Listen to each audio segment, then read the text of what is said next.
Welcome back, Danton.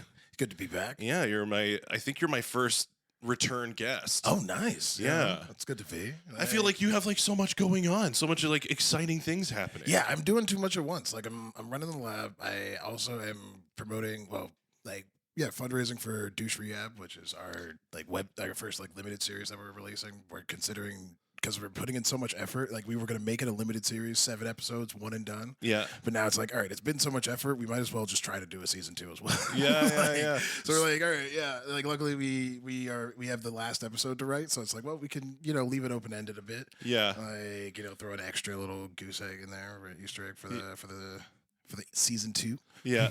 Well, what do you want to talk about first? I feel like there's so many things going on. I don't know, Douche Rehab, like, I guess we can talk about, like, why, and, Well, how about this? Is the first season out? No. So okay. we're fundraising right now. We're in the middle of fundraising. Fundraiser ends June 7th. We're fundraising for the first season. Gotcha. Okay, so how about we start with this? Tell me like the minimal amount of what you can tell me about Douche Rehab without giving it away. Yeah.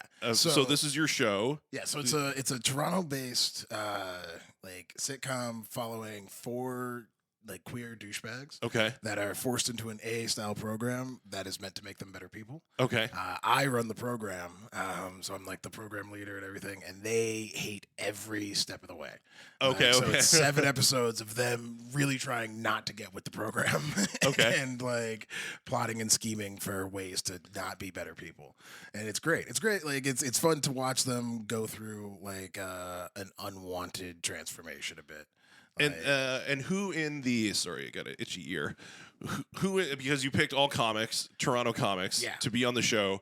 And you don't have to answer this, but like, who did you go with and why?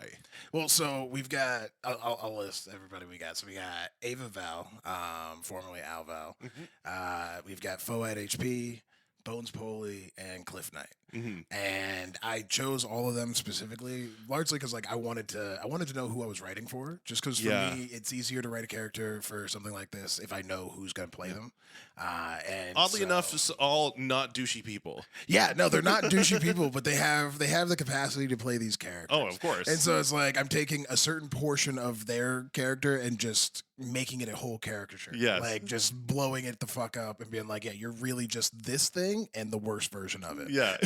Well, that's comedy, right? The most exaggerated, inappropriate version. Exactly. Love it. Yeah. Well, because like Cliff, he's in the show is like a Lothario, sleeps with everybody, will fuck your girlfriend kind of situation. Like he doesn't give a fuck about relationships or titles, and everybody is fair game.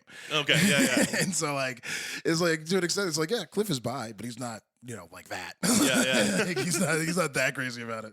But like, so it's like it's taking that and just making it an extreme, right? Yeah. And so it's what I saw with these people and the characters they play on stage sometimes, and kind of how I've seen their comedy lend them towards acting. I'm like, well, then you could definitely do this role. It's perfect for you. Yeah. And so it was nice to kind of like choose them even like at the beginning stage. Like I had written the pilot, and then I was like, all right, best is you guys, and like. They're great because they're all on the come up for like their own shit, right? And so it's awesome because like this is at a perfect time for all of them where it's like, this is a project we all get to be a part of, get an IMDb credit, and fucking like it's right before because Ava's looking to go to the States, and make her next big move there, and so it's like it'll be like her last big project in Canada before she takes off, kind of deal, which will be perfect because it'll be like, all right, this will be coming out right when she's trying to make waves in the States, and be like, I did this project, it's huge, hopefully we get a lot of following fanfare for it. Because like we're trying to build a community around the show and around like the project as a whole. Just because like our whole mission with Word Entertainment is to kind of build space for authentic representation in media and entertainment. Just because like I feel like so much of the stuff you see today is like characters like either like they're inauthentic in a lot of ways. Like they're just not written by the community. Yeah, well, like, and that was going to be my next question because, like, there's like the whole Disney effect of like this whole like make her a woman and make her gay, and it seems like there's an element to this what you see in diversity on TV in the sense of like it seems contrived. Yeah, Right? Like it's because I don't think like we were watching Blade in the 90s. Nobody gave a shit that he was black. Right? Like nobody thought that we were having it rammed down our throats. But but there's an element to that that's happening now. So was there something about that you wanted to correct? Yeah, no, I feel like a lot of it is forced and a lot of it is unintentional in the way that like it is intentional to put this character there, but it's not thought through. Like the people writing that character aren't, anybody with that kind of experience. Yeah. You know what I'm saying? Like for example, like to go with like the Disney effect, right? Like even with like some of their last couple projects, like Encanto, and they did like another one that was Wish or something was the one. Yeah, it was like something else, like Latin American leaning, right? Yeah. Like, and both of those were written by white people. Like, Yeah. it's just like you get somebody from the community to write the project, and like then it'll ring a lot more authentic when you go through. Like, not somebody who just traveled through the region once, but like, somebody with actual emotions and ties. Like, but no. They just, they're like, okay, this is what we want to try. And then they get mad when people are like, well, I didn't really like that because that doesn't really ring true to my experience. And Disney's like, well, then, minorities don't really want to be main characters. They don't care. And it's like, no, that's not it. Like, we just want characters that are actual, real characters that we can relate to. People that seem like they come from the community, not just a caricature of the community. Yeah. And so, like, even for, like, especially for, like, the queer community, like, the sassy gay best friend, it's like, I'm not saying that, that is not a part of the community, but not every character needs to be that. And so, like, this show is just for people who happen to be queer. Like, they're douchebags first. Yeah. Like, so okay, and so that's that was going to be my next question. Is like, is this a show that like somebody like me could watch? Yeah. No, it's a show for everybody. Yeah. It's about the humanity of all of us. Like we all have douchey tendencies. We all have things that we could work on, and so that's what this show is trying to kind of shine light on. It's like nobody's complete, nobody's perfect. Yeah. Right. Like even me, like you see my flaws in the show. Yeah. As like the leader of the group. Like, so I'm the one trying to be the example, and like you still see like me grapple with my own stuff. And so it's the humanity of like even people trying to be better still have to try. Yeah. Like it's not something that you accomplish and then one day you're done. Like there is effort that has to be put into it. And so with this project, like I was just like, I want to make something that at least attempts to make the world a little better. And like we're coming through it, like we're coming at it with a very cheeky lens, but like I don't know. Like it's one of those things where it's like we can all look at the moments of humanity and douchiness and be like, and then through that. Who did you write it yourself? Did you collab? So I'm writing it with Mickey Dykman. Okay. Who's also a co-owner of the club and like Word Entertainment. So we're involved in a lot of things together. Yeah. Okay, cool. Yeah, and so like it's two queers writing the show, because Mickey's trans and non-binary, and I'm bi. So well, Mickey we've had on has been on Half-Hearted. That's right. Been on the show. Yeah, that's right. Yeah, no, like they got me this shirt. I love that shirt. Yeah, it'll be merch soon. So if you like it, you can buy it. Like so we're trying to get into merch too. Like I'm actually launching a whole brand because we're teaming up with Street to Ivy, which is a company out of Boston. Okay. And they do a lot of great work in the community doing like outreach work, teaching kids how entrepreneurship works, how to invest, and like how to work with real estate and invest in real estate. Yeah. And so just different ways to think about things like for people who often wouldn't get that kind of exposure. Yeah. And so what they've asked us to do is take over their outward facing like sales platform, which is what funds all the stuff that they do. And so we're going to be launching a whole new brand called Authentic, that is going to be like our merch, and so like we'll be making money off of it, but then we'll also be giving the Street to Ivy. It'll be great. Yeah, that's awesome. Yeah. What did you, and this is like my own curiosity, is like what did you learn about like producing and creating a show that like you didn't expect? There's reason why it takes so long. Like I was just like, oh yeah, like because they say like it takes 5 years to make a TV show often, right? Like from idea to like actually being done. And I'm like, nah, it doesn't need to take that long. And I'm like, oh yeah, no, all right, things are a lot slower than you would hope. Like, cause even in making the trailer, right? We shot the trailer at the end of last summer into the fall a little bit. Yeah. Right. And we came out with like honestly like a short. It was like 8 minutes worth of usable material. Yeah. Right? Okay. Like that looked beautiful. and like we'll be releasing the cinematic trailer, that 8-minute version, right before the end of the campaign. Yeah. And it's like it's great, but it's like that took so much longer in post than I thought. Yeah.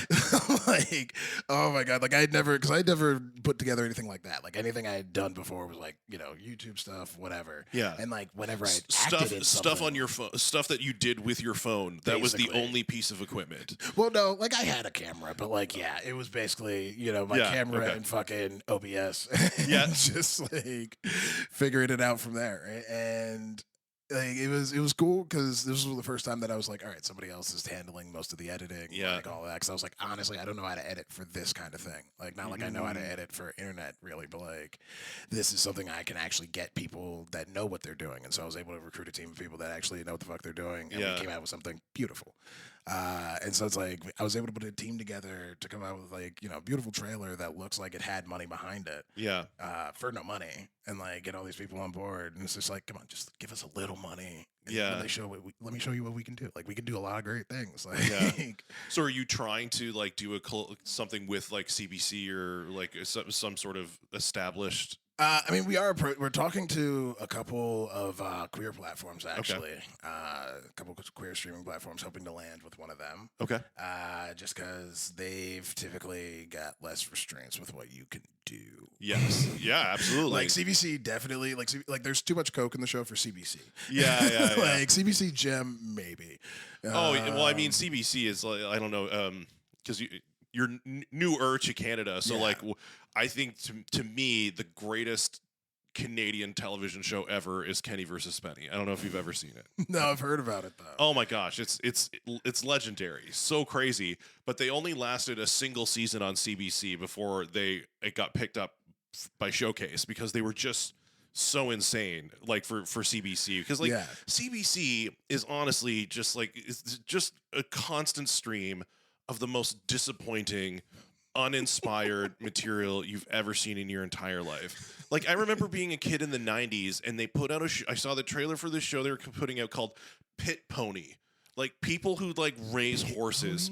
There's like, who is this for? Right? Who's the market for fucking a pony TV show? Right? Or let's do Anne of Green Gables for the 9th time. Like who is this for? I mean, right? And then you got shows like Murdoch Mystery that have been on forever and a day, right? And like, who is watching that? I don't even know. Let's do CSI, but 100 years ago and Canadian. Right? And somebody's like, yes, that's the show. Love it. Right? Yeah, it is. It's yeah. I don't even. I have no idea who's in charge over there. Oh my gosh! And I'm not mad at you. Like you're watching this, but like I'm mad at you. I've been mad at you for my entire life. Yeah, no, it's like I don't know.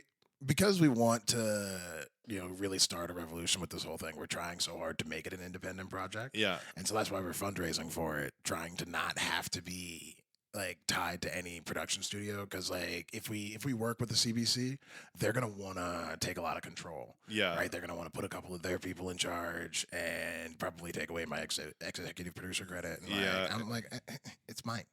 Yeah, yeah. Like I would rather do it for $20,000. Yeah, which it's crazy. It's like we know what we're doing. We made Pit Pony. Yeah, it's like sure you do. You have all of the tech, and that's not what I'm trying to shoot. And like, yeah, absolutely. And like I don't want them to be like, oh well, we gave you the money, so you have to do it our way, kind of thing. Yeah, absolutely. So I'd rather be beholden to my audience, which is why I'm trying to get to y'all. Yeah, yeah, absolutely. Because like I don't want some corporate guy being like, all right, so you know how everybody's not white? We should change that. like, well, but there are a couple white people, but they're queer, so it doesn't count. Like, we'll see. Like, well, I feel like that's the one thing that CBC would probably be on board with is that it is, of course. But they would probably be like, it's too gay. That is definitely they would probably. Right, and we're not. They're okay. We're okay with some gay, but they're all gay. They're all gay. Everybody's gay. Yeah, everybody's gay. I mean, to be fair, like CBC Gem did do sort of, which like I feel like mainly got made because HBO wanted it. Okay. Like, Yeah. because like that was a queer Toronto show, and pretty much most of the people in it were queer. I'm very upset that I've never been cast as the bad guy in any of these shows. I just oh no, like you have, I don't know if you have like full bad guy energy, like my face is too playful, I suppose. yeah. You'd be the one who like you said something wrong, and then you'd be like. Like you'd realize it as you said it, kind of thing. I feel like that's the character you'd be cast for. Yeah, ignorant. Yeah, just like unwillfully. It's just like you didn't even know. You just had no idea. I just assumed you had AIDS. I'm sorry. I'm so sorry. I that's what I was told. You know? Damn you, Grandpappy. Yeah, oh yeah, soon enough I'll get to play the ignorant grandpa. That's right. I love that. Oh, I was saying you're cursing your grandfather for teaching you that, but yeah, same. No, you know what? This is something because people always assume that my parents or grandparents were racist, but like that was the thing of like my dad, who has many faults, but that was not one of them. He valued hard work too much. Okay, right? Well, yeah. You work hard. He doesn't care what you look like. He's on board, right? So that's fair. And he'll just judge the food you eat. I mean, you know, the hard work part I get, and like I don't know what it was with like the like North America as a whole, and then like spices coming here, and people be like, oh, that smells weird. I don't know, like I don't like as if we don't have pickles and sauerkraut and shit. Like, but yeah, it's like, oh, so too many spices, curry, got it. Yeah, because I mean, it makes some sense. Like, yeah, they're so British in some ways, but then not. I don't know. Well, I feel like that's all gone. It's all just American fast food. I mean, yeah, like it's just as palatable as possible. So much sugar. So much sugar. Oh my gosh! I listened to this a podcast about Ozempic. Ozempic, and I was like, and the person talking about it, he wrote a book about it, but he was talking about the phenomena of how processed food affects our bodies and our minds, and essentially that like. They did this experiment with rats, whereas if you just give them natural food, they'll eat until they're full and then they'll stop eating. Yeah. And so, like, you know, if you're just eating a natural food diet, your body will feel satiated and you won't just keep eating all the time. But then, so what they did was they gave them the natural food, but then introduced processed food. And then what happened is the rats only ate the processed food, and then they like immediately they get fat.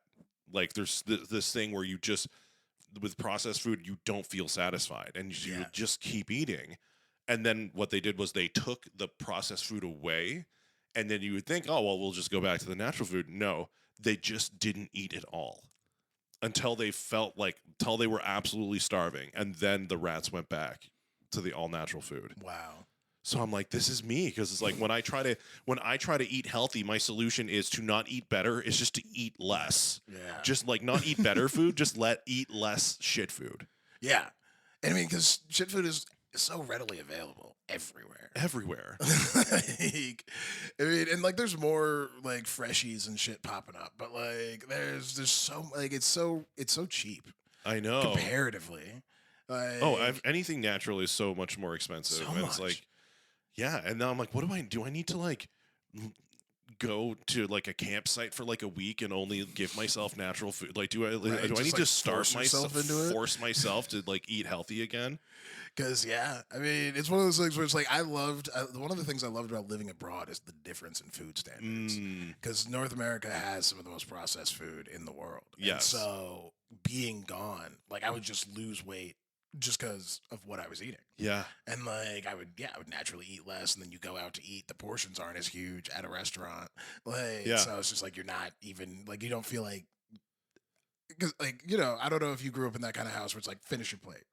Oh no, I did, but it was like I'm a picky eater. Like my mom put like applesauce in everything I ate to sweeten it, and so like I became this picky eater. So my parents would be like, "Finish your plate," and then I would be at the dinner table till like 8 p.m. See, yeah, because I'm like, no, I would do everything I could to hide it. I would like learn tricks, like put a whole bunch in your mouth and then say you got to go to the bathroom, spit out most of it, but leave some in your food because they'll check. This is how crazy I got to just not eat. I mean, yeah, that is some like espionage level shit. Oh, just dude. to not eat. Just to not. Well, and here's the thing: it's like I was being raised by like white parents who actually like legitimately cook terrible food. I mean, like, was I supposed to like Captain Highliner? I mean, it's like, oh, starving kids in Africa don't have this. I'm like, put it in a Tupperware and ship it because I don't want this. Fuck yeah, I don't even. Yeah, I mean, I like for my example of that, like when growing up, I was spoiled when it came to food. Like we weren't rich by any extent, but my dad was a trained Italian chef. Oh, that's so cool. Okay, like, we ate great. Yeah. And so I remember I don't remember, but I remember being told about this where I was like 5 or whatever, go to a sleepover at a friend's house and they make spaghetti bolognese. Yeah. Which is one of my favorites. Yes. And then I try it and I'm like, can I just have like a peanut butter and jelly sandwich? Yeah. Something like anything else. Anything else. Like I don't want this bastardization of my favorite meal. Yeah. And like the mom told my mom the next day, and my mom was so embarrassed. And she was just like, "Yeah, our son has a refined palate. Yeah, I'm sorry. he eats good food at home. Like I don't know what to tell you. Like that day, I learned that I should be nicer and finish the food anyway. Yeah. Oh my god. Yeah. It's like people don't know that their food is bad. No, they have no idea. Like my stepmom would bake chicken wings and then just put seasoning salt on them. So they'd be like dried to a fucking crisp, not separated with the tip on it still. And then like she would get mad that I would eat like chicken wings at like a restaurant, like at a wing place. Yeah. You're like, you don't eat my chicken wings. And like even my dad was just like, they're not quite the same, honey. Like it's like one of the rare occasions he defended me. Because like, yo, a chicken wing, it needs like I love chicken wings, but they need help. They can't just be a piece of chicken. Like that's just what? Not fried. Just baked, just baked. Crisp. Yeah, because it's like you can bake some good chicken wings, but you gotta douse them in some sauce before you even throw them in there. Yeah, like I don't think I ate a steak that wasn't well done until I was like 18. Oh wow, oh my god. There are so many places that are so sad to hear that. Like, bro, like wow. I just see that was the thing. It's like I grew up with high standards of cooking, so like. I would if I was going to somebody's house and I wasn't sure about how their food was going to be, I would offer to cook. Oh, dude, yeah. Like our family cookbook had like this was in what I remember this very distinctly. I can't remember what it was. Something meatballs, but it was like buy this brand of frozen meatball, buy this brand of barbecue sauce, throw in crock pot at medium. Like that was the recipe. Oh God, those are instructions. That's not a recipe. That's right. Oh God. Oh man. That is why that reputation exists. Like that stereotype is out there because it's just like because it's real. Yeah, it's one of the realer ones because I don't. And like I've taught a lot of my friends how to cook. Yeah. Okay. Their families just didn't prepare them for the world, and we ended up living together. And they're like, "This is good food," and I'm like, "Yeah." Like food can be good. Like there isn't a lot of things you got to do to make most meals good. Like it's just accept that you have to season it first off, and that you should season it every step of the way. Every time you add something, add a little seasoning.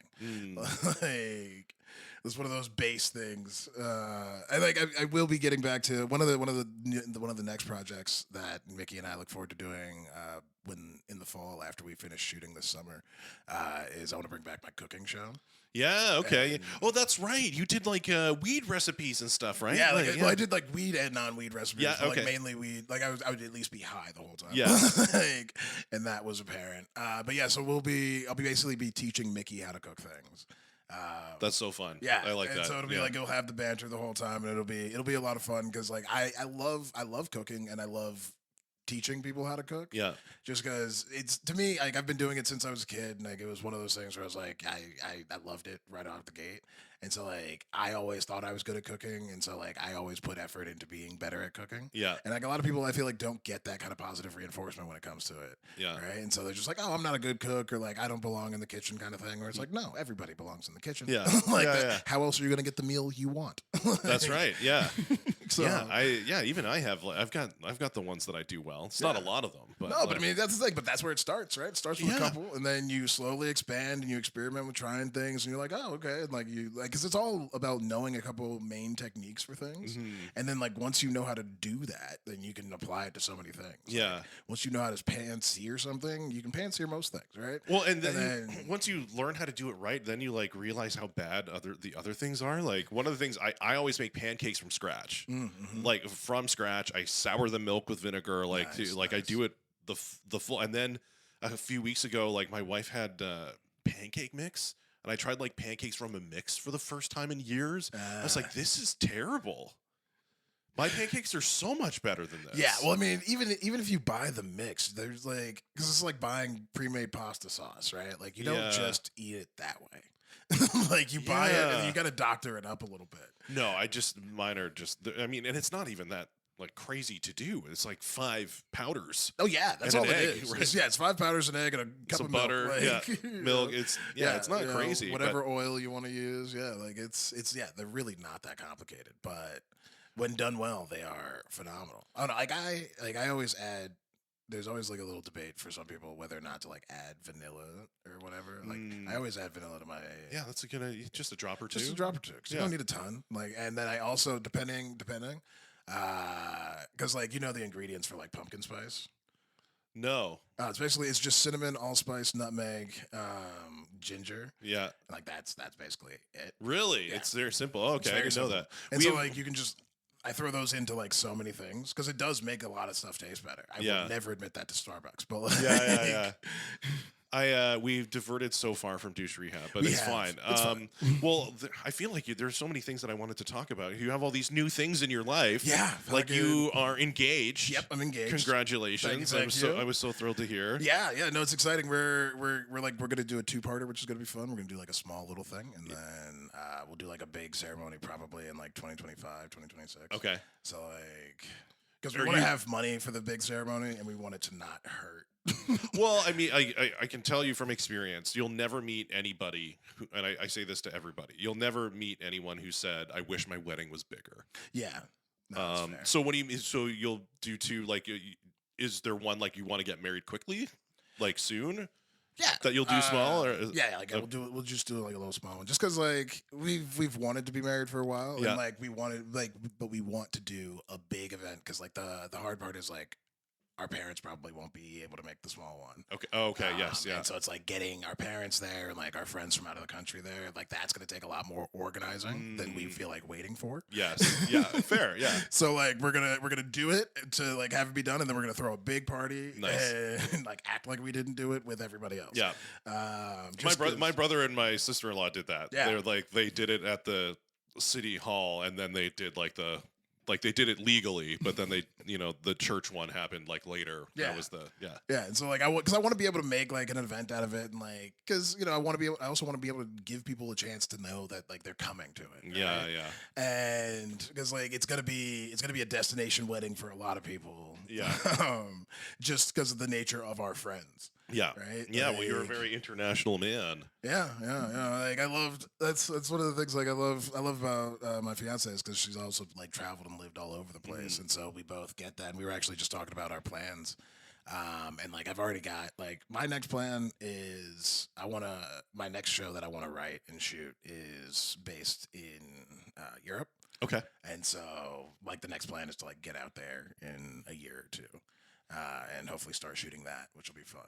That's awesome. Because like Douche Rehab is kind of like it's like it's Always Sunny meets Community. Okay. Yeah. Whereas like this one, the one that'll be in Europe is kind of like I don't want to say Emily in Paris, but just because that's like an American being somewhere. But it's like, I know nothing about that show. No, same. Like I don't actually know anything about it, but like I heard, like what I heard, like people did like it, but she was also like a rather not a ditzy character. I haven't actually watched it, so don't take my word on this. But it's basically like it's kind of like taking In Living Color, and like putting it in Europe. Oh, that's all. Okay. And like, but it's like an aspect of like everybody's from somewhere else, and so like it's a cohesive group of friends that are a bit codependent, but like they'll be like they all come together there, and so it'll either be shot in Prague or Lisbon, probably Prague because it's a bit cheaper. Yeah. I hear Czech Republic is beautiful, though. Oh, it's fucking gorgeous. One of my favorite places I've ever lived, which is also part of the reason I want to go back. Yeah. It's like the food is good for that region of Europe. The beer is amazing, and the people are just really nice. Like it's where like the old Bohemian lifestyle kind of like comes from, right? Bavaria, kind of that whole thing. And so it's steeped in history, but everybody really just doesn't give a fuck. And so they're just like, do whatever you want as long as it's not bothering me. Yeah. And it's one of the places like their country code is 420. And they smoke like it too. So it's fucking great. Like it's like weed's decriminalized a bit. So like you can find it all over the place. There's bars you can go buy it at. Is that, I don't think a lot of countries in Europe have gone like full legalization. Not many. A lot of places are doing like decriminalization decriminalize, of different levels. Like Portugal is the one that's gone the furthest and decriminalized everything. That's right. Yeah. Spain has kind of decriminalized weed, and then like at least like the southern regions of Spain. But I think it's the same in the north. I just know like in Barcelona you can like get a card for like these weed clubs. Yeah. Well, I feel like Canada's learning the lesson that you can't decriminalize everything without like without doing other stuff too. Yeah. Let's just decriminalize it and leave it there. Yeah, just leave it there. Leave it there. Like, Nothing bad will No happen. infrastructure for anything else. Like, it's like, no, we're gonna leave the foundation for enterprise, but not let anybody build on it. Technically. Yeah. Like. I mean, the irony of that guy who opened the drug store and then died of an overdose within like a month or something. Like. Yeah, it's nuts. Like, I mean, some people, it's not having that kind of access requires a lot of self control. Yeah, oh jeez. You gotta know your demons and be able to fucking keep them at bay with like access to a whole drug store. I don't know. I feel like even with pharmacists, like one of the things you gotta make sure they're mentally sound a bit. Like, I don't know, you can't just have somebody. Yeah, well, you're near the opiates. Although that's the thing, though, a pharmacy is like connected to the real like government and law. So opiates start to go missing, somebody's going to notice. Yeah. But I mean, if a script gets filled twice by accident, like I'm sure there's trouble. But how much trouble? Yeah, man. I mean, when I don't know what the infrastructure is for that because I had a kidney stone, like this was like 10 years ago, and it got complicated, and I was on Percocet for like 6 months. Shit. Like it was the reason I started smoking weed again, because like I really wasn't doing it up till then, but then I found myself craving that like euphoric feeling. Yeah. And so like that's what kind of like got me back into it. I don't think I would have got into weed again had it not been for that. I mean, but it's like the good thing about weed is it is a non-addictive way to wean your way off. Well, I mean, I think it's addictive, but it's addictive in a way that isn't going to kill you. Yes, yeah. Well, because I mean, yes, it's mentally addictive, but not physically as much as like other things definitely are. I mean, I can't speak for other things. I would definitely go through like withdrawal. Yeah. From weed. Yeah. Ah, shit. Yeah. I don't know. I guess I haven't stopped smoking for Yeah, well, I think the big one for people is sleep. People who, if you've been relying on it for sleep, trying to get off of it, you're gonna have some sleepless nights, or you should be like doing like melatonin or something like that to kind of help you through. Because it's tough. I've had that for sure. See, no, sleep is not my problem. Like I can fall asleep most anywhere.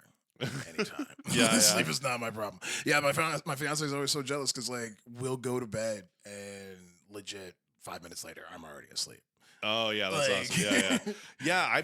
I'm becoming that way. Like my father-in-law was showing us a slideshow that still happens of him and my mother-in-law's trip to the Azores. Oh, okay. And I was out.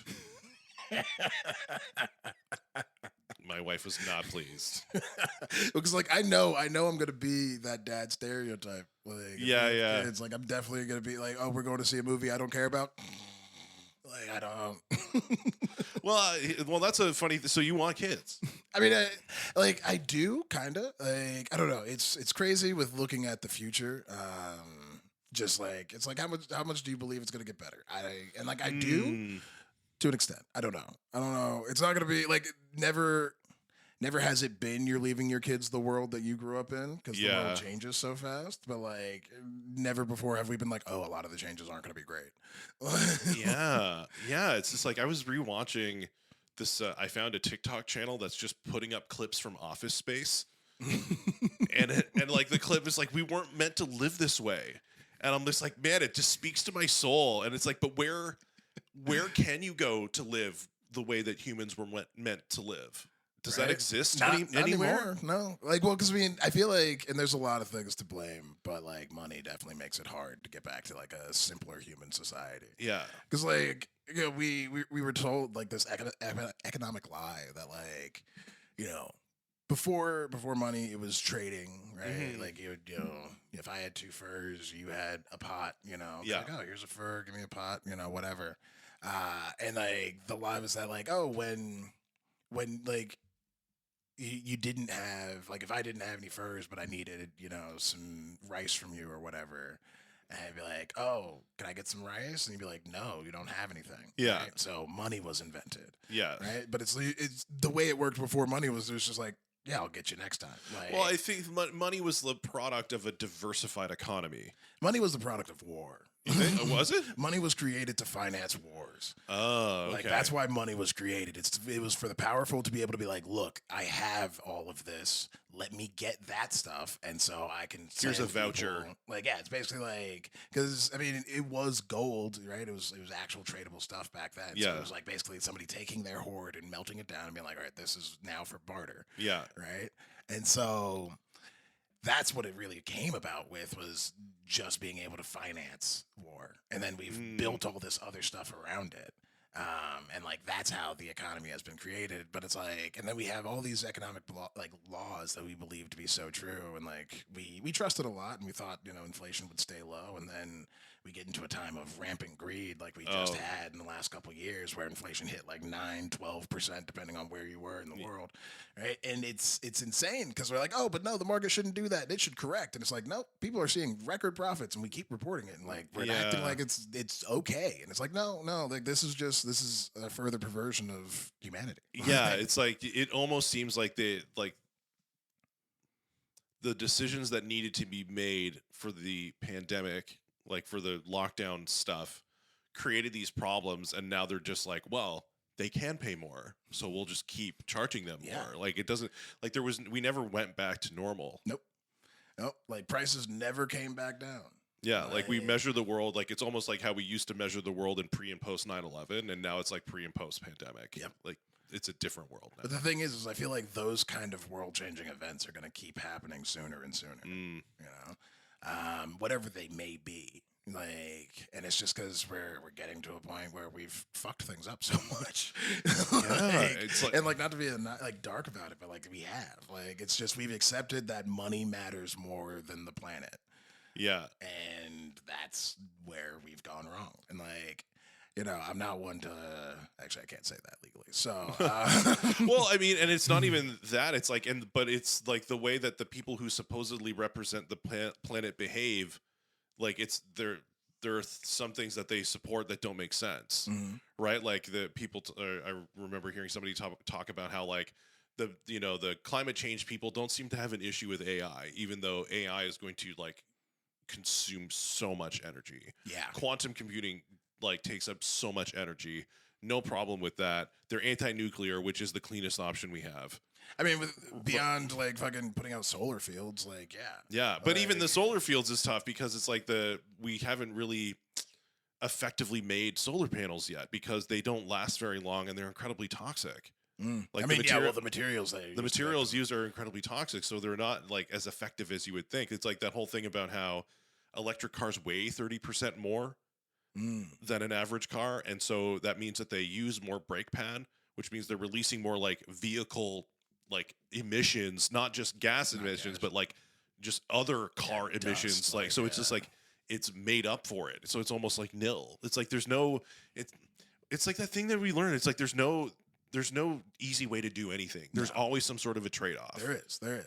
But the thing is like it's working our way towards the least bad options. Yes. And like there's a lot of good things that have been popping up. Like I saw and I don't know how real it was, but like I saw a video of some dude who like claimed to have invented a machine that like creates like 3 different types of energy from like old plastic, right? And like basically just like burns the plastic down into carbon, but gets like a liquid fuel, gets electricity and like coal.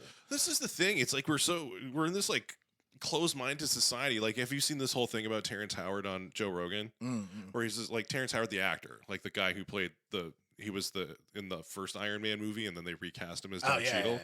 Because he doesn't do sequels. Yeah, no, they didn't renew his contract. Anyway, there's this whole thing about it, but he's apparently like, if you watch the episode, like he's like a super genius, and he's like talking about how like the periodic table is all wrong and stuff like that, and how he created a patent for virtual reality that like other companies have used. Like he was the one that created like the original stuff for it, and how he's got like a patent for like. I'm not sure if it's but like a different type of vehicle, like a gravity-defying vehicle of some kind. And it's like, and the like mainstream science is like laughing at him. I'm like, well, can we try it? Yeah, just like give it a whirl. Can we give it a try? Like this is like I'm not saying he's right because like I don't know enough. Like this is the thing about the podcast. He's talking in a where it's just like I have no idea if what this guy's saying is bullshit or not. I don't know enough.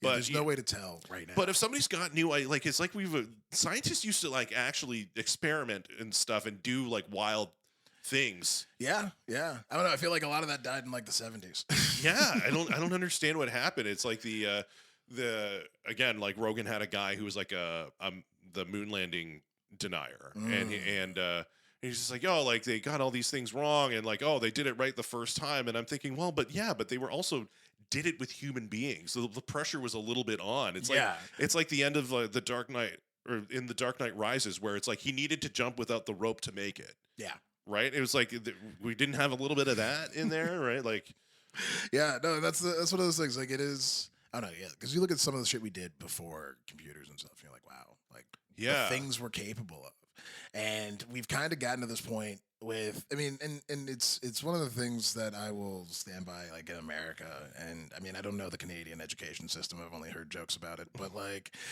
you know, I feel like it's been just a dumbing down of the populace. Like people aren't learning as much as they used to, and people like the education that they're getting isn't, you know, as rewarding of like self-learning as it used to be. And like people aren't learning how to learn. They aren't learning how to kind of think for themselves and kind of take information and develop their own thought. So much of what's out there in media now is, this is your opinion on this. All right, this is my opinion. Therefore, if you're like me, you believe this. Yeah. Right. Like that's what, like Fox News is not news. Right. Like we all know, like everything that they do is entertainment. Right. Presented as news, but people take it as fact. Yeah. Or it is news, but it's only one part of it, and it's all like it's the elements of whatever's going on designed for a specific audience. Yeah. Right. Right. And so it's like if you're getting this kind of spoon-fed idea, then it's easy for you to get stuck in a cipher and believe these certain thoughts, right? And then it's easier and easier to ignore everything outside of that. Yeah. And so many people have been caught in their own little cipher, and social media, as we know, doesn't help. Yeah. And so you're just like we're all just trapped in these little worlds, like trying to kind of, like some of us are trying to find, you know, each other out there in the real world, but other people are like, no, I only want to find people that believe what I believe, right? Yeah. And it's like, yeah, it's good to have a community, but when your community is hate and fear based, then it's not so good. Yeah. You know? Well, yeah, that's the thing I love about being in comedy, is that like it's this singular kind of craft that draws people from everywhere. Yeah. So when you're in it, you're just with people who will like disagree with you or have different thoughts. Like I love being a part, like coming out of like the church world into the comedy world was like so eye-opening. Oh yeah. I mean, yeah, and like the great thing is, like, there's a lot of Christian comics, like, yeah, you know, and like it's, but like, like you said, there's so many people of different viewpoints, different walks of life, and we all find our way to this one art form, right? Yeah. Where we all think we're speaking our truth in some way, shape, or form. And yeah, like it's interesting to see how comics and like audiences handle that, right? Like, Yeah. because there's some people where it's like, oh yeah, you can play any room, and there's some people like, oh no, I'm not gonna put you on this show or this show, but like I will put you on this kind of show, right? Like like not everybody can fit every room, not everybody can, because like, I don't know, you've produced shows, so like you know that like you're not gonna like people ask me like, oh, what are your comics gonna talk about tonight? I'm like, I have no idea. Yeah. Like, yeah. There's definitely like I love I love all types of comedy. I love the people who are dark and sick, right? But they're not necessarily the people that I'm gonna like book for the patio show I have coming up in Port Hope, right? Like you're not for suburbanites. Yeah, and it's like you have to know that. Yes. Right? Like I feel like a lot of comics, like, because I do some dark material, and like I know that not every audience is down for it. Yes. But some people, it's like that's all you have. Yeah. And that means you can't play every room. Yeah, absolutely. Right. Like, and the thing is though, I don't think a comic, as you lean into who you are as a person, you're gonna have places like there are spots that I'm just not going to do. I know I'm not going to be their person. Yeah. Right. Like that's fair. I can do most places. Yeah. I think I'm fairly relatable. You have a rather universal style. Right. Like, yeah. But that doesn't mean I can do everywhere. No. Right. Like I can't, I have a lot of friends, a lot of people who's just like, why didn't you do like Christian comedy? Why didn't you do like church comedy? But to me, like, I know that world. Like, I was never their person even when I was in it. Yeah. Right. And it's like, and the same thing. Like, I won't go to like the ultra safe spaces either. Mm-hmm. Right. Like, I just know that I'm not their person. Which is fine. And and vice versa. I've seen people who come out of like the safe space kind of style and go to like more suburban audiences, and they're like, what? Like, right. Like they're not that person for their person either. Yeah. But the world is big enough that if you get good at your craft, that you can have enough people that you can, Oh yeah. Well, I mean, there's an audience big enough for anyone. It's that's right. You got to be able to get good and eventually find them. Yes. Because like that's the thing. It's like a lot of it is just sticking with it long enough to get good and understanding that wherever you are now is not good. Like it's not as good as it could be. And like if you care about the craft, you want to get better. Yeah. Yeah. Well, I was talking to the last person I had on was Craig Fay, and that was the thing he was saying was that like almost the biggest deciding factor is if you stick with it. Yeah. That's the big one. Because it's easy to let it go. It's easy to quit. Oh, it's so easy to quit. Like just making sure you actually put the effort in. Yeah. Because there's a lot of things like you can put time in.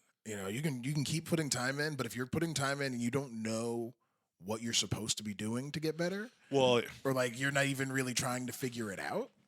Yeah. Well, I'm reading a book called Peak. It's like a Peak, How We Can All Achieve Extraordinary Things. I think that's what the book is called. But essentially, it's these two guys that studied people who are like the outliers, The Outliers, the book by Malcolm Gladwell, was like based on the research of the guys that wrote Peak. Oh, okay. And so what they say is they fundamentally disagree with what he says about the whole 10,000 hours thing, is that it takes you 10,000 hours to get good at anything.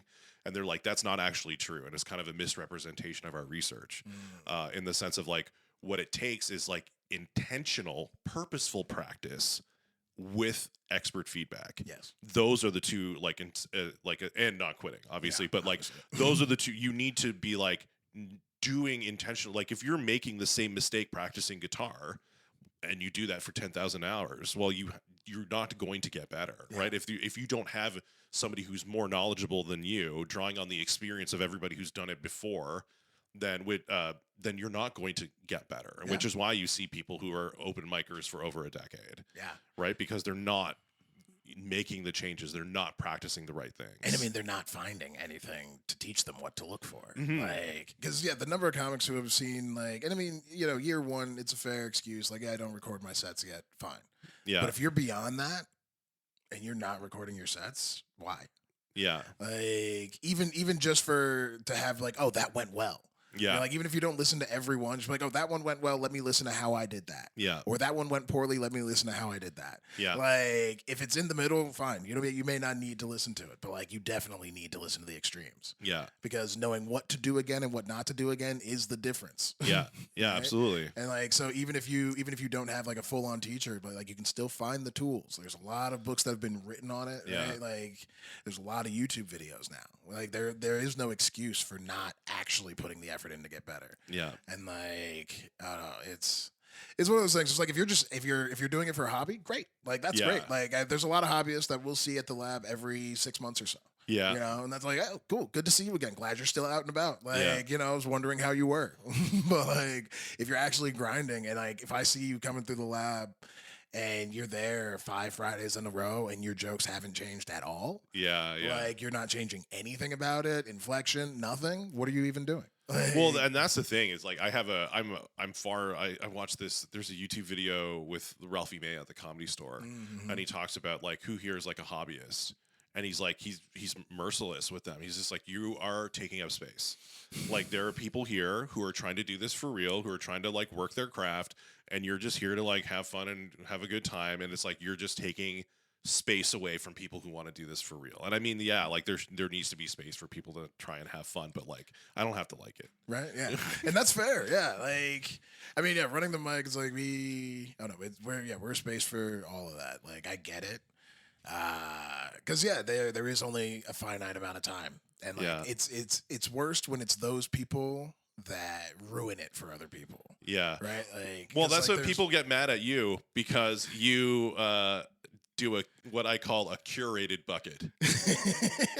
Yeah, I do. Right. You do. But I mean, you have like arguably the best open mic in the city. And the reason for that is that you put people on in an order where doesn't make the audience want to leave. Yeah. Right. When you have like bad after bad after bad, well, the civilians are being like, I'm out of here. Yeah. This is like, I just shot my own show in the foot. Exactly. Like, this is terrible. But like, at least, you know how to like infuse it with enough consistent quality where like the audience is going to stick around, which is great. And that's why I say it like right off the top. I'm like, I pull names out of a bucket in various other places. Right? Yeah. Because I'm like, this is curated. Because like, yeah, I've run it just straight as a bucket and had my audience walk out after the first round and been like, well, yeah, now I'm not even going to make any money off of this, right? Like, yeah. And then not even just that, but like, now all the rest of the comics only have comics to play for. Yeah. Oh, dude, I couldn't tell you how humbling it was to be asked to go bullet for your open mic. I was like, oh my God, I've arrived. I got to go first at the lab. I mean, yeah, it is an honored spot. There's what a so vote of confidence. I just, oh man. Yeah, and like, it's one of those things because like, so many comics get in their head about going bullet, right? And it's like, I'm not asking you to go bullet because I think you're bad. I'm asking you to go bullet because I think you're good. Oh yeah, I mean at the beginning, that's what people told me. They're like, because I kept on getting put up bullet when I was new, and I was just like, I always got to go first, and people were like, dude, that's a really good thing. Yeah, it means that they trust you to start the show off well. Yeah.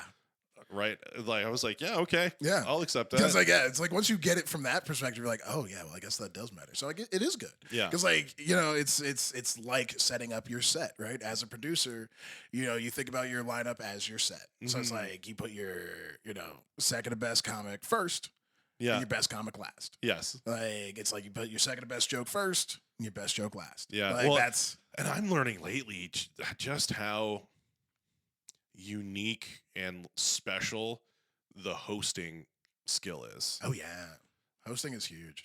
Having a good host, it's so critical. Yeah, and I mean, there's different levels of like being a good host because like we run a lot of shows, and like I don't even host all of them. So like I'm watching a lot of other people host, and they ask me for advice and stuff.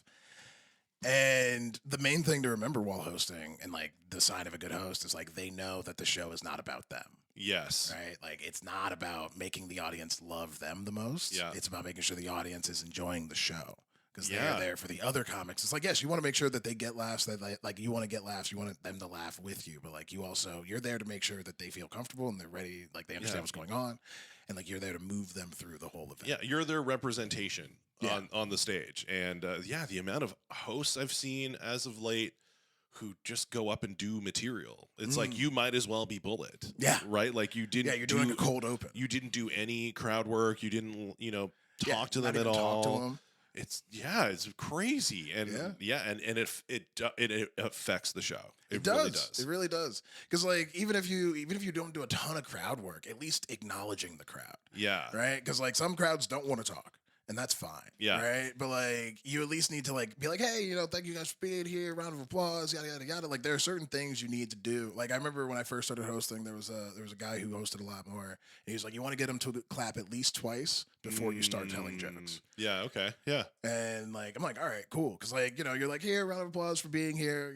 And then it's like, oh, the comics are at the back, or the comics are out in the hallway. Round of applause for them. Right? Yeah. That's 2 claps. They're in show mode now. Yeah. Yeah. Right. Like, they know they're here for a show. They need to be paying attention to this portion of the room, right? They understand that like you're here for those people, all those things, and it really sets the moment for them. And like, I've seen, because like I watch a lot of people host, and so like I've seen when people don't get those 2 claps, or like even a 1 clap right off the top, right? Like the difference in the show, it feels more like a gathering than like actual proper performance. Like, with a show. Well, it's almost as if like the audience is irrelevant. Like, I'm gonna do my thing for you. We're gonna do this like to you. Yeah. In a sense. Yeah, it's like you're not a part of it. It's just happening and you happen to be here. Yeah. Right. Opposed to this is a thing that we're experiencing and doing together, which comedy is like it's a dialogue. Sure, their part of it is the laughter and clapping, but like it is a dialogue. Yeah. Well, because if you don't get the laughter and clapping, it's just a monologue. Yeah. Yeah. Absolutely. And a very, very painful one. Yes. Oh, dude. Yeah. Oh my God. It's funny because people will ask me like what my like worst bomb is and stuff, and I never remember.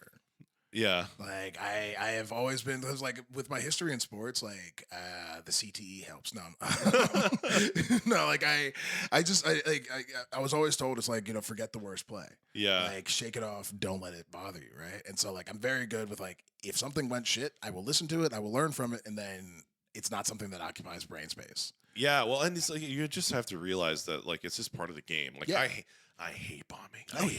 I had a terrible one on Friday. I just had this drunk lady. She had like 14 drinks, and I just did not know how to handle her. And she was just.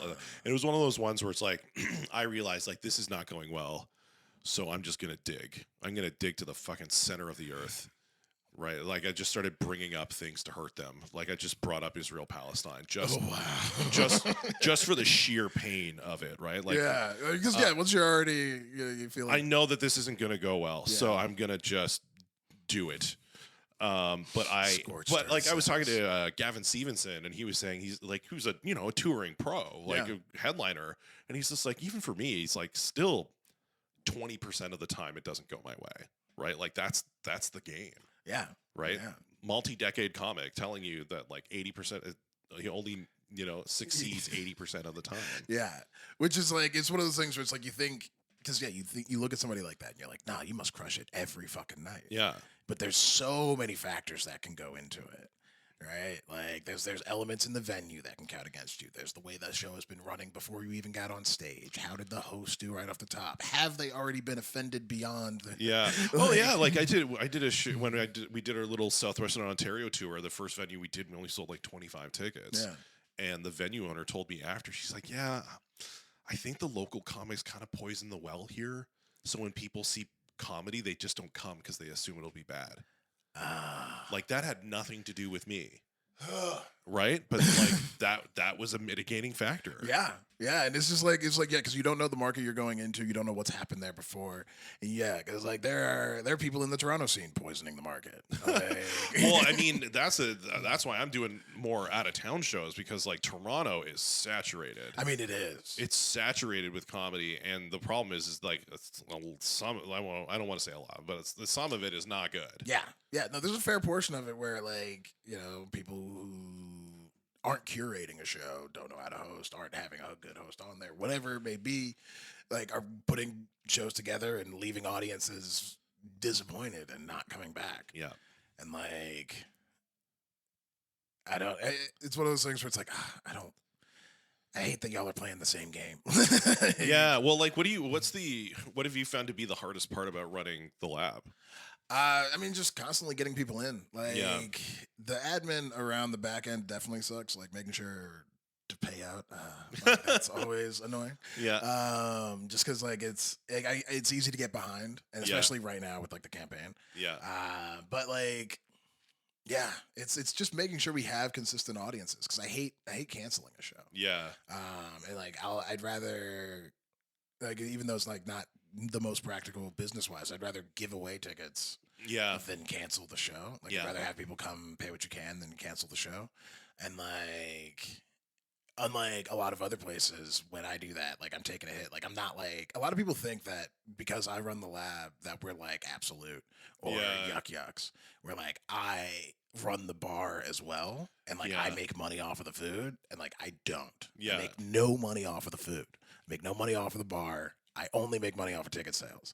But a lot of people are mad that we don't so it's like it's dealing with like admin stuff and like people being like mad that they think we're being greedy and not paying out more when we're not making the money that they think we are.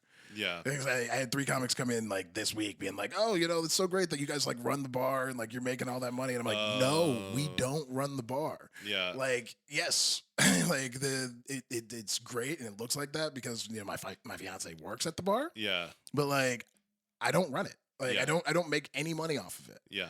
But people are like, oh, you're making money hand over fist. You're not paying anybody. You're being greedy. And it's like, no, Yeah, that's not at all how this is going. It's just the tickets. Yeah, that's like any show you put on, and then you're spending like you're out of pocket for every show because you got to advertise. Yeah, I'm advertising, right? And like I'm paying my hosts $50 every show. Yeah. So it's like if I'm not hosting, I'm automatically losing money. And it's one of those things where people, oh no, it's a lot of misconceptions and people just don't ask. And so people have gotten mad at us over time for like the way things have had to change just to make sure we can survive. Yeah.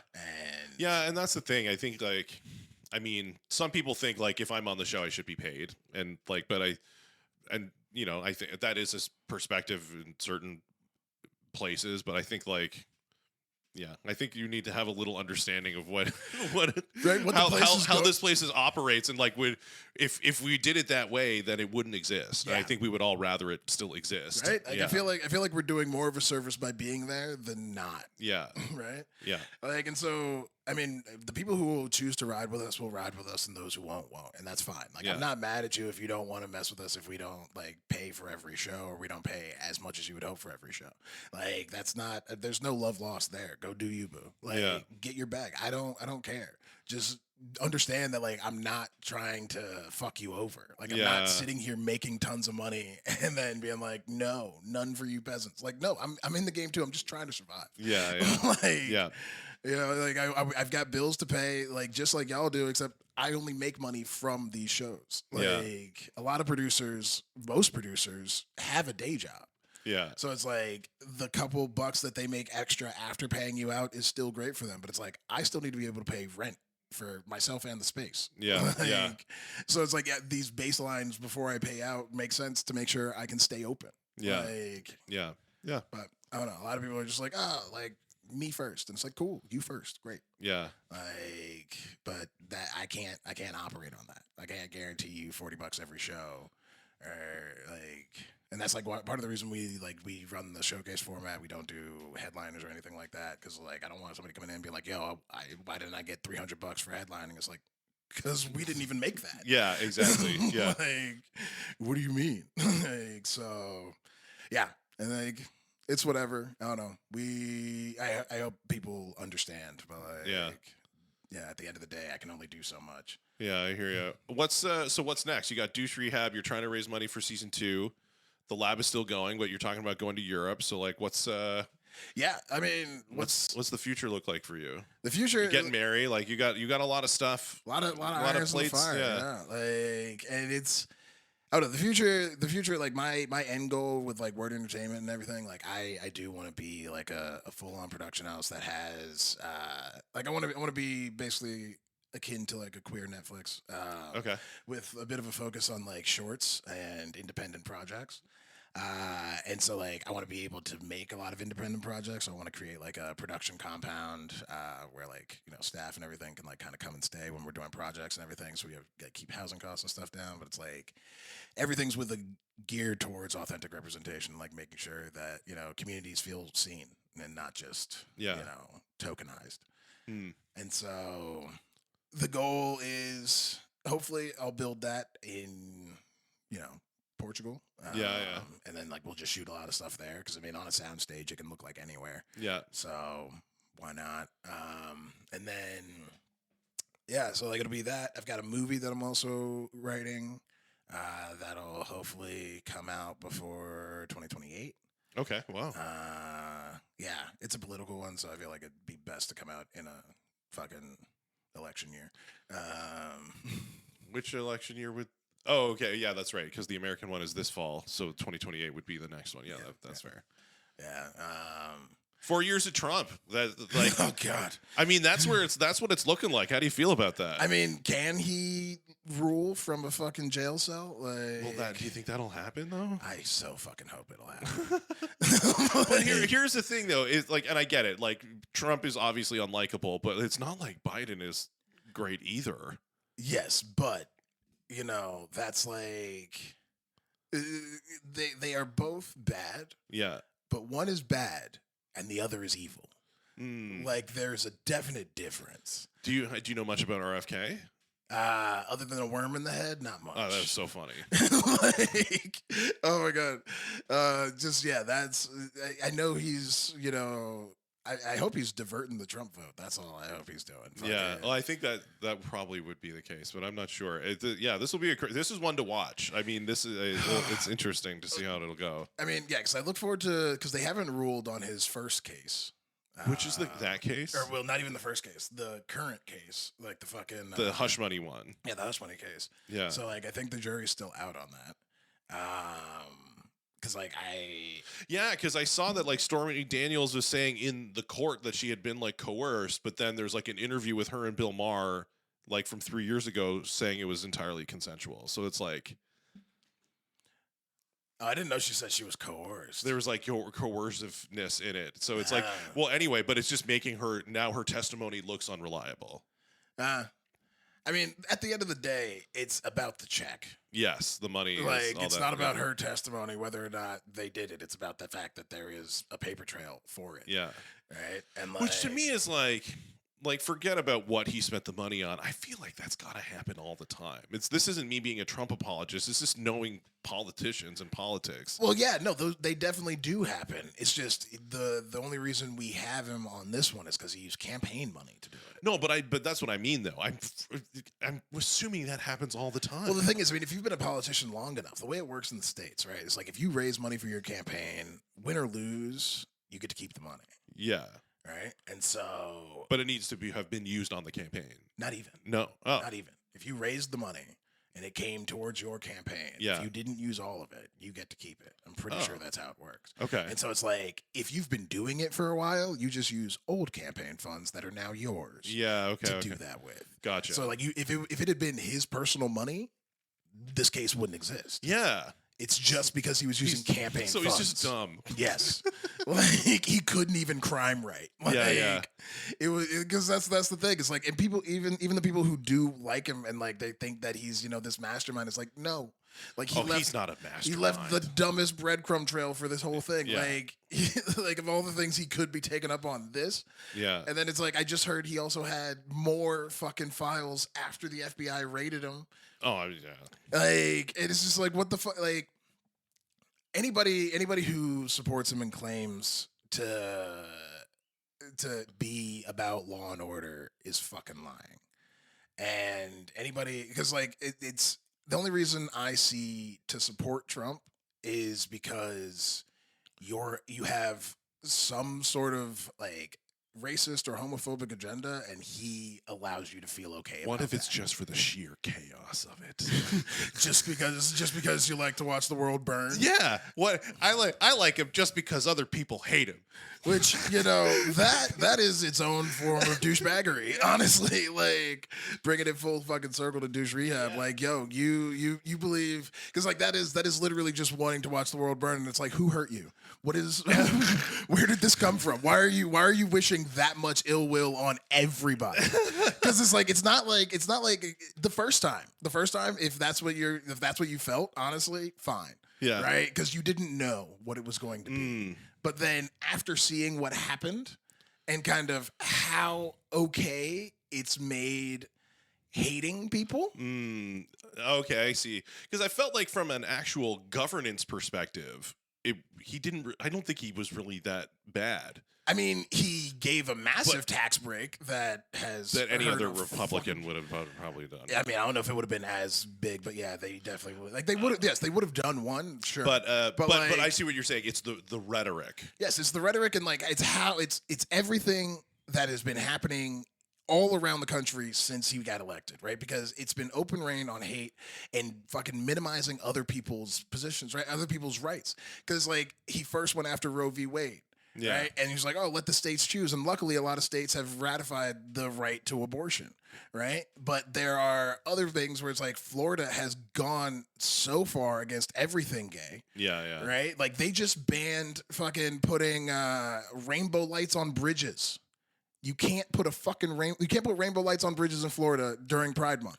Is it all rainbows or a specific order of colors? I mean, I feel like it's Florida, so whatever they see, they're gonna call a rainbow. Yeah. Like, they don't know Roy G. Biv down there. And fucking like, but they're not the only state. Yeah. Right? There's a lot of states in the South that have done similar things, right? Yeah. And then he's also given such a rise to like these other politicians like him who are creating, like I said, these horrible areas of like the country, just making bastions of hell for people. Yeah, right? Yeah. Like, because there was a politician who was like, oh, you know, like after they passed an abortion ban in one state, he was like, if a woman has to drive 3 hours to get an abortion, what's that matter to me? Right? Like, well, yeah, obviously it means nothing to you. You're 75. Like, and you're a dude. You've never been close to this situation. Anytime you've had to pay for an abortion, you didn't have to worry about it because you had the money.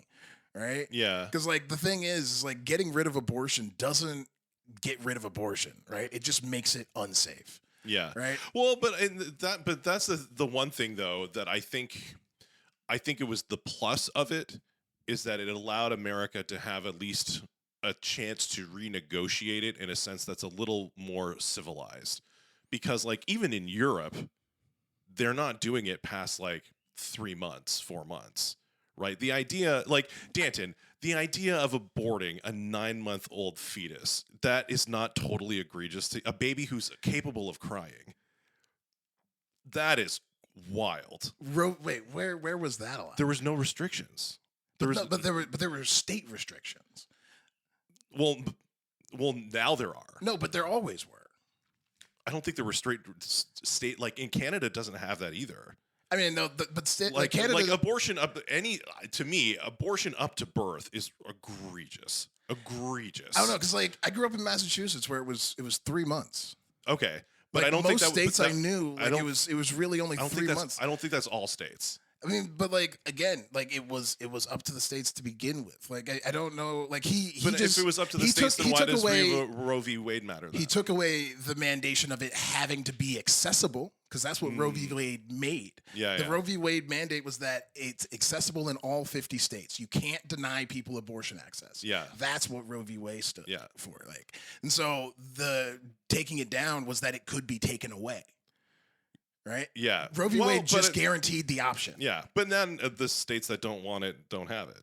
Yeah, but then that leaves people in a horrible spot. Like I don't know, because like it's interesting because I saw a thing where it was like because like a lot of the reason one of the speculations for a lot of the reason that like the Republicans want to stop abortion is because they don't want to let go of the white majority in America. And one of the ways to stop that is by stopping people from getting abortions because 60% of the people who get abortions in the States are white. Okay. And so it's like if you stop them from being able to do that, all those children are born. It slows the gap, right? It slows the closing of the gap for all the minorities coming in and having kids, right? Because like, so you're I've never heard this before. So what you're positing is that they don't want abortion, so more white babies are born. Yeah. Really? Yeah. Because like it's been a concern for maintaining the white majority in America for so long, to the point where like on the census, there's no like Arabs are considered white. Really? In the U.S. Yeah, in the U.S. for population purposes, Arabs are considered white. Wild. Okay. Yeah, because they don't want to lose the majority. Gotcha. Right, and so like that means a lot. And so, like, a lot of this abortion stuff isn't even about protecting anything. It's about maintaining populace. That's wild. I never heard this before. Yeah. And so, like, it's fucked because a lot of people don't even realize that that's what it's about. Like, they're just like, oh, you know, killing babies is bad. Like, well, sure, I mean, it is, but like... To me, it's like, yeah, if it makes people be, you know, more responsible with their reproductive choices, then I'm okay with that. I mean, yeah, but like... if reconsider that dick. If it was all about that, then abortions in case of rape would never be an issue.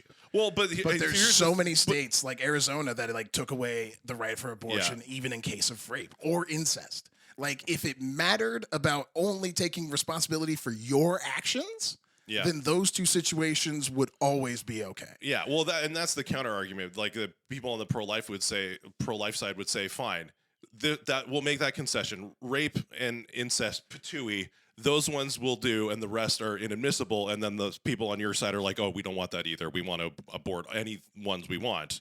And then the rape incest argument becomes disingenuous.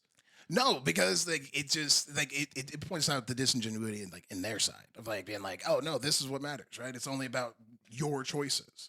Then if it was only about your choices, you wouldn't have cared about putting rape and incest on the side of wrong anyway.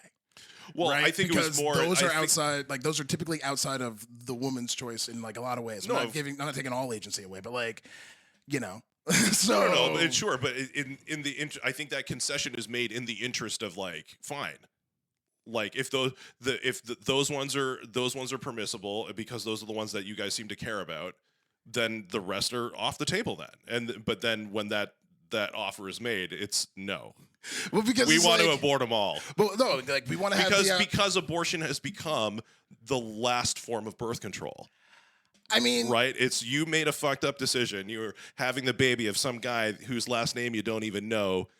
So now we're just going to kill the baby because you made a bad decision. I mean, okay, so like condom breaks, still got to keep it. I mean, then don't do it. This is so the thing. But you're just telling people to not have sex.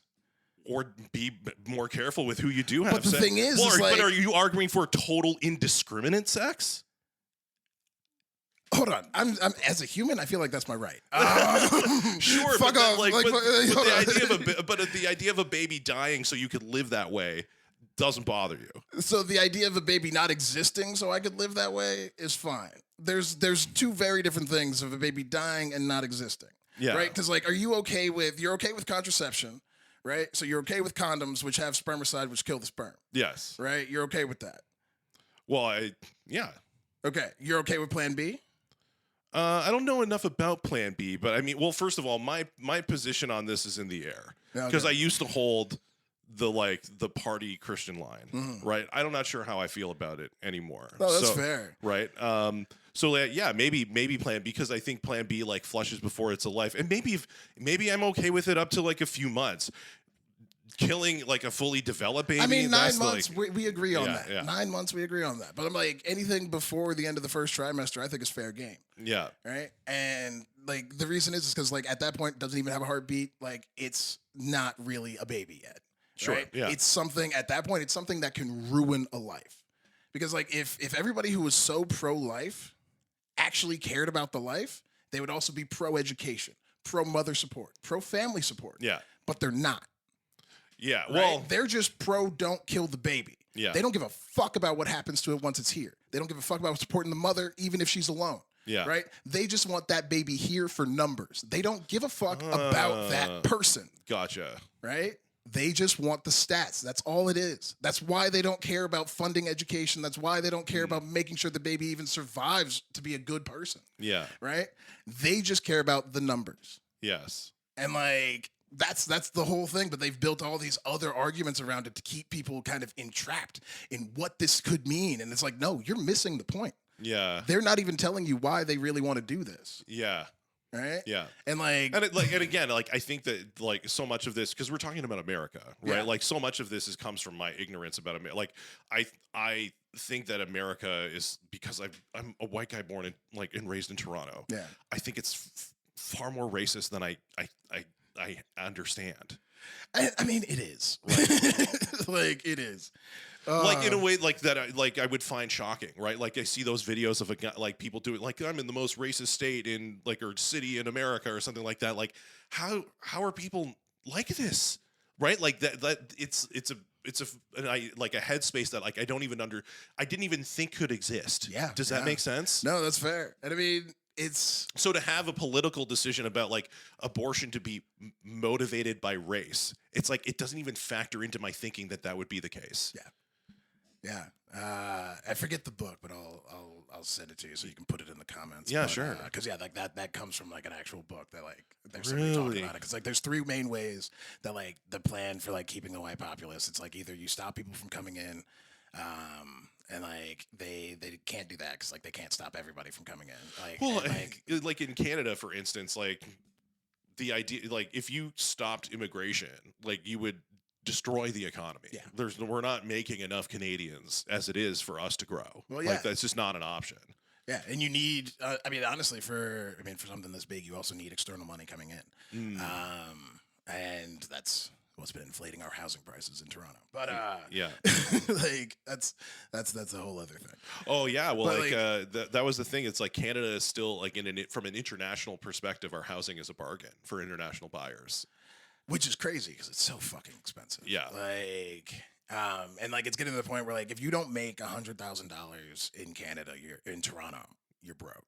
Yeah. Like I have a friend who was making $175,000 a year, and he got rejected every time he tried to buy even a condo here. Really? Yeah. He couldn't. And he has no debts. Wow. Like single man, like he was just trying to buy a 1-bedroom condo, couldn't afford one, moved to Montreal because he could find one so much cheaper. Yeah. Like it's insane what's going on. But yeah, like before I forget, because like it was like three main things that like you could use as for like keeping the populace thing. Yeah. It was like either stop immigration, which they don't want to do because of economics. Yeah. And then they would also like, because you can't pick and choose too much more than they already are. Yeah. You know, and then it's either that or you pay people to have babies, but then you would have to pay everybody to have babies. Yeah. And they also don't want that. Yeah. So Canada had the baby bonus. Yeah. Yeah. But like, they don't want to give it to everybody because like that's the incentive. Like what do you mean like that? People without documentation? No, they just don't want to get like it's because like if you're looking at it through the lens of like maintaining the white majority. Oh, gotcha. Right? Gotcha. Like they don't want to pay people of color to have babies because okay. they like then that stops basically what they're doing. So the only measure that they're left with is stopping abortion. Yeah, because white people get abortions at higher rates than anybody else. Okay, which is also not the narrative that's led to people. Like, people are like, oh, like, you know, they're killing all these black babies. They're killing all these babies of color. And it's like 60% is white. Yeah, that's interesting, though, because it's like, so I would just love for you to weigh in on this, because I've heard this stat that, like, the black population in America is, like, roughly 13%. Yeah. But, right, give or take, sure. Around there. But it has not grown. Like, it's been that for, like, decades. I don't know if it's stayed that. If you don't know about it, that's fine. Yeah, I don't actually know about that firmly. The thing is, it's like it's interesting because it's like even if it hasn't grown as a percent, even the fact that it's stagnant still means the population is growing. It's just growing. The population of America has not stopped growing. Yes. So it's just like it's even just to growing. maintain 13%, it's growing at the same rate as the rest of the population. Sure. So a proportional growth. Yeah. Like, so it's not like it's stagnating. Like, it's not like, oh my God, they're killing all. Like, no, like it's not even that. It's just it's maintaining. Yeah. So it just means it's growing at the rate of everything else, which is fine. Yeah. Like, I don't know. It's more because like the thing is more people just coming in and like. You know, it's them having kids and like growing numbers of minorities that way. Yeah. And so that's what a lot of like the panic over the border is, like making sure that we don't have a flood of Mexicans coming in. Well, I mean, the fact that it's like, see, that's the thing though. It's not even just Mexicans anymore. It's like people are saying that there's people from like China coming in, or like people from like people from Turkey, like people from all over the world are now coming in through that border. Right, like because that was the idea. Is the whole idea was like, oh, anybody who's coming through is a refugee, but like it's just like young men, right? Like from everywhere. But like I mean, yeah, I guess it's easier to fly into that part of the world and walk up, but even then, like, it's perilous. It's not an easy walk. Oh no, because I think it's it's through Panama. There's some sort of port that like it's that where they really don't care. Okay. And then that's where they kind of snake their way up. Just like go up. But like in order to do it, it's a very dangerous road to do. Well, because I mean, the number of things that are waiting to kill you in the jungle and all along the way. Yeah. Like it's crazy, but it's like, I don't know, if people are that willing to go, like they're putting that much effort in to come, let them come. Yeah.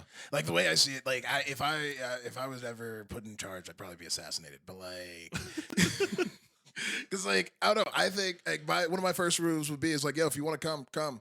We're gonna put you in the heartland of America. We're gonna build that. Well, and that's the thing though, is like I'm all for it, but do it in a manner which the host nation can support. I mean, yeah.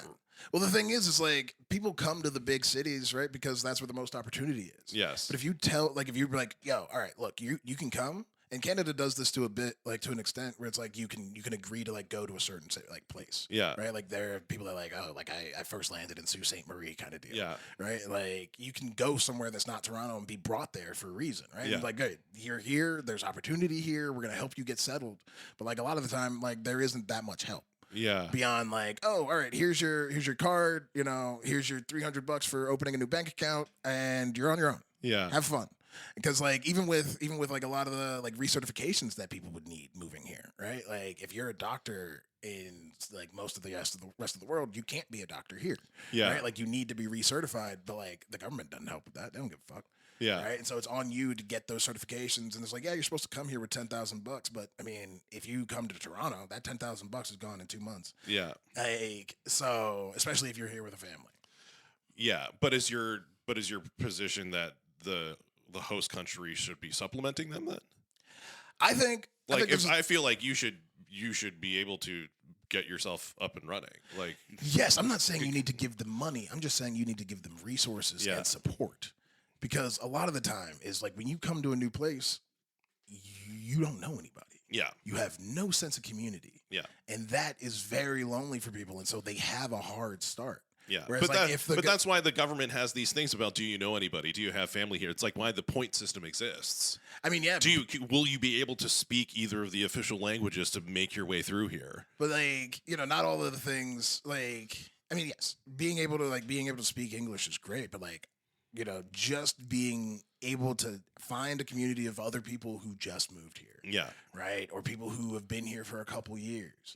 Right. And so it's like they know what you're going through. Because one of the hard things is like a lot of the programs that are run for these people seem to be run by the government from people who have never been from anywhere else. So it's like you don't really know what these people need. Like what kind of support but I think they need. that's like in the past that's not really like why. I think the counter argument to that is like the Chinese community in decades past, where it's like there was like an association that like you as a Chinese citizen who came to America could like get in touch with. And then like that's why it was like, oh, this small town in America doesn't have a Chinese food restaurant. So like they gave you what you needed in order to start building your life there. It's like they supported their own community and had the resources available to help them. Yeah. Right. And so. But it's like if you could do that for everybody who's coming, then you wouldn't have people feeling like, oh, they're a blight, right? Yeah. Like these people are hitting the ground running. Yeah. Instead of being like, oh, why does every person who comes to the country work at a Tim Hortons? Yeah, right? But it's like, why are you? It's and again, this is just a common sense. Like this was just a common sense question. Like, why would you come here if you had no viable way to live? I mean, like in a country where you can like easily freeze to death. Right? Like, why would you take that risk? Like, without it, why are you coming here without a plan? I mean, the thing is like even your best laid plans can go to waste. Sure, but is right? that everybody? I mean, it's not everybody, but the thing is like I don't know, because even if you're coming, right, and you have everything, like you think all your ducks in the row. Yeah. All it takes is one thing to go wrong to have all that fuck up. Right? Yeah. But a lot of the times, like not even everybody who's like coming for asylum is just looking for a better life. Yeah. Right. So like they're hoping for more opportunity here, and it's like I can come, like somebody like from Honduras or whatever can come here, make money working at Tim Hortons, fucking live in a really small apartment, and send money back home. Yeah. Right. So it's like even if you have no plan, your plan is to make money and send money home. Yeah. Right. Like so you're trying to help people. You're trying to kind of be here positive, like in a positive way, and I feel like, but most people, that's not a positive. That's a negative, right? You're taking this money that could some other immigrant could have been reinvesting into our economy, and instead you're taking money out and sending it back. I mean, yeah, I don't know. The thing that's is, the definition of negative. The thing is, like with every bit that they do send home, to be fair, like there's people coming in and spending. You know? Like nobody is sending. I feel like it's not a massive amount that leaves. I would have to, like, I'm sure the government knows how much money is leaving. Oh, I'm sure they do. Like, because it's not that hard to figure out. But it's like it's also that's not everybody. Right? No, of course not. And a lot of people that do come, they do have a plan. But it's like, I if I was a doctor back home, but I'm not allowed to be a doctor here. Well, I think it depends on the country though too. I mean, yeah, but like it's for like much of Asia, like India, like the Middle East, I believe too. It's like if you come from Europe, I think you're fine. Yeah. But like if you come from not Europe, I'm pretty sure your certs don't match. Yeah, I'm not sure how it works. Because like I know for doctors like who are studying here, like you can go and study in America, and that's fine. Yeah. And vice versa for like American doctors coming to study here. Yes. That's fine. But like I know for like if you are a doctor, like in China, for example, and you come here, yeah, like you have to get recertified. Yeah. And so but like, if you're so you would hope that your training is sufficient that you could pass that recertification. Yeah. But like a lot of the access to it, it seems like it's not that easy to get to, and like a lot of it may just come with like a little more access to like, because it may just be an English barrier where it's like, yeah, your English is good, but it's not that great, right? Yeah. So we need to get you a little bit up, like you might need to study terms, whatever. But it's like helping people get back to that versus letting them just drive Uber. I mean, it definitely seems Canada has very much changed. It seems very different because I think that like our immigration and having diversity, at least definitely in the GTA, was something that we were always very proud of. Yeah. And it was like we weren't, and we prided ourselves on being different than America in that sense, right? Like America was the melting pot, right? You all, and then we called ourselves, we call ourselves the toss salad, right? Oh, the toss salad. I heard the soup. No, yeah, no. That's the toss salad. That's how the toss salad. We were like, we're all in the same bowl, but we're different. We're different ingredients, but we're all part of the same thing, right? It was the difference between assimilation and integration, right? And which is it's a very different stance, right? And then, but now now we see it's like there are some groups that like aren't integrating at all, where it's like you don't want to be part of what it was that we were doing here, right? And it seems as though the opportunities that were offered for you to be able to create that better life here are less, right? Where if you come here and get a job at Tim Hortons, like I'd be shocked that they made enough money to send back home. In how things are now. I mean, especially now. Like now, it's like you come here and it's basically indentured servitude. Hopefully, your children would be able to have a clean slate to build off of and build that life that you wanted to, but you will never be able to get far enough ahead financially to create. Staying at a Tim Hortons. And like it's so much. I mean, like the reason so many people land at a Tim Hortons is because it's just you're required to have Canadian experience. Yeah. Okay. Before most other companies will hire you. Yes. So even if you were like a fucking accountant somewhere else, a company will be like, oh, but you don't have any Canadian experience, so we're gonna pass. Yeah. Right? Okay. And so then you end up working at a Tim Hortons or like so it's working just at a bar. so it's just the way of like getting something on your resume that you can build from. Yeah. Oh, okay. Right. Yeah. But like, but it's just it's so weird to have this Canadian experience. Yeah. Like to just require that. Yeah. Because it's like if I have skills in something else, why can't I get my Canadian experience with you? Yeah. If I have the skills for what you need, Yeah. but I just haven't worked here before. Yeah. Why is that the caveat? Yeah. Right. And so, because like it's a lot of things. Where, like, Well, people. Yeah, I guess people don't want to take a chance anymore. Yeah. Right. They're just rather not. But again, that's not like I haven't had to hire anybody. I don't know. Yeah. Like I mean, it's a weird thing because it's just like it feels almost xenophobic. It's honestly, Canada seems more xenophobic than I ever remember it being right now. Yeah. Like in just so many ways, and like that, I feel like that's also the Trump effect coming to y'all. Yeah, because he's just made it seem more okay. Yeah, because like it's just like, oh, I don't like this, and like it's like, yeah, you're allowed to talk about what you don't like in the government or whatever, but it's like you're not supposed to be attacking particular groups the way people are, right? Like we all came to this portion of the world for freedom, yes, and then now your idea of freedom is telling me I'm shit. Yeah, okay. Like, how is that okay? Yeah. Because that's basically what they're saying is like, my freedom is the ability to say whatever I want, whenever I want. But it's like, your freedom is not to demean me. Yeah. Your freedom is not to take away my rights. Yeah. Your freedom is not to make me feel less than. Yeah, sure. But that's what they seem to be fighting for. Mm. Right?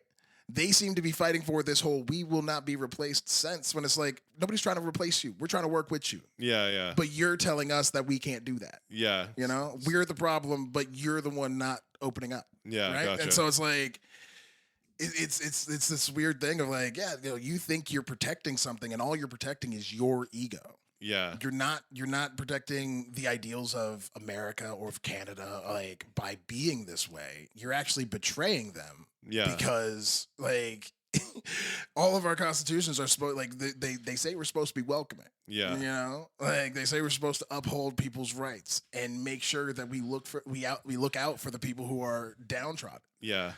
But we don't. Do you think that like and this is to play devil's advocate, and like I feel like we are at like 2 fucking hours or something. I mean, like, yeah, we've been rolling for a minute. But also, do you think that there's a sense of like when that whole like give us your poor, give us your downtrodden or whatever, like that came in an era when there was opportunity to give, and now it feels like everybody is struggling? Does it like do you think it comes from that?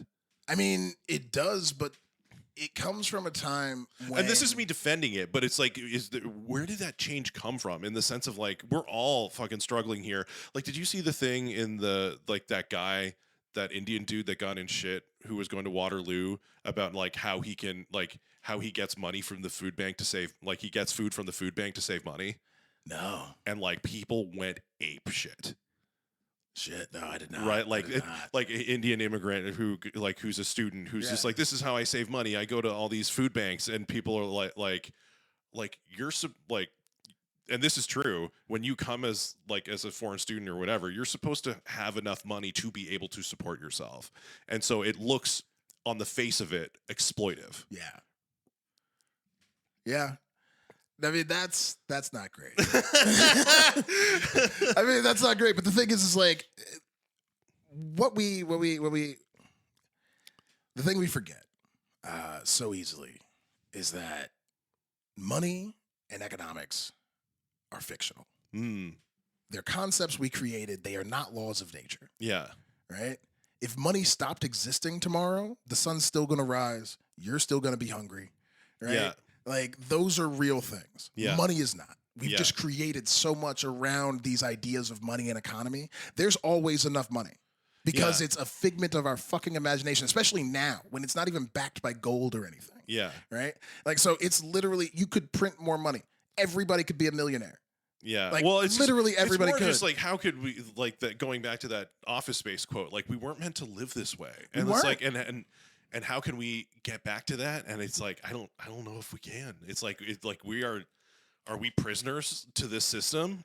I feel like everything is kind of a choice of perspective, and so I don't want to think that way. I do believe there are ways to get to something better. It's just we all have to accept that we have to want to get to something better. And that's like I've had this conversation with a friend of mine about the like there need to be like why is it that companies always have to grow? Why isn't like just making what they made last year enough? Yeah. Right, like why? Well, because we've all got this like shareholder mindset. equity is the thing that matters, opposed to just like making enough, and it's like you can't grow forever. That's impossible. No, yeah, it is because that's the thing. It's like it's only possible because money isn't real. Yeah, like there's always going to be more of it because we always keep printing more of it, even though we don't act like we do. Yeah, and like but the people, it's the middle class ends up like suffering for it, so the richer can get richer. Because that's we're at a point of capitalization with like just companies have never been smarter with how to separate you from your money. Mm-hmm. They've never had more tools at their disposal to do that. Yes. Right? They've never had more tactics, more people explaining it to everybody. Because like I watch a lot of this shit because I'm running a company. Yeah. Right? But it's just like there's so much shit. So it's like you have to imagine every company also hears all of this. Yeah. Right? And so like they're looking at ways to maximize their profits and all this shit and get every dollar out of each customer. Right? And so if that's always the goal. Yeah. Then we're always going to be fucked because we're chasing greed. Yeah. Whereas like companies used to be created to do something. Yes. Right? Disney was created to create TV. Right? Yeah. Like or create movies and like cartoons, right?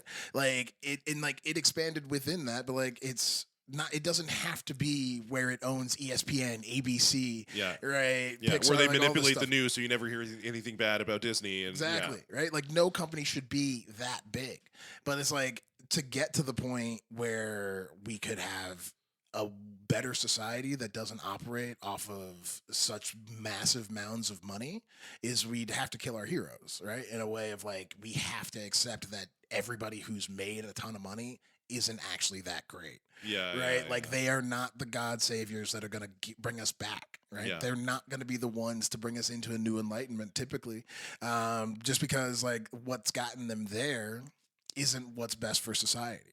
Anybody who thinks Elon Musk gives a fuck about them, no, and then at the same time, it's like I don't want to prevent the exceptional from being exceptional either, right? Because in a lot of times we do end up benefiting from it, right? We end up benefiting from their discoveries and their inventions, like you don't want to disincentivize excellence, but at the same time you want to prevent exploitation.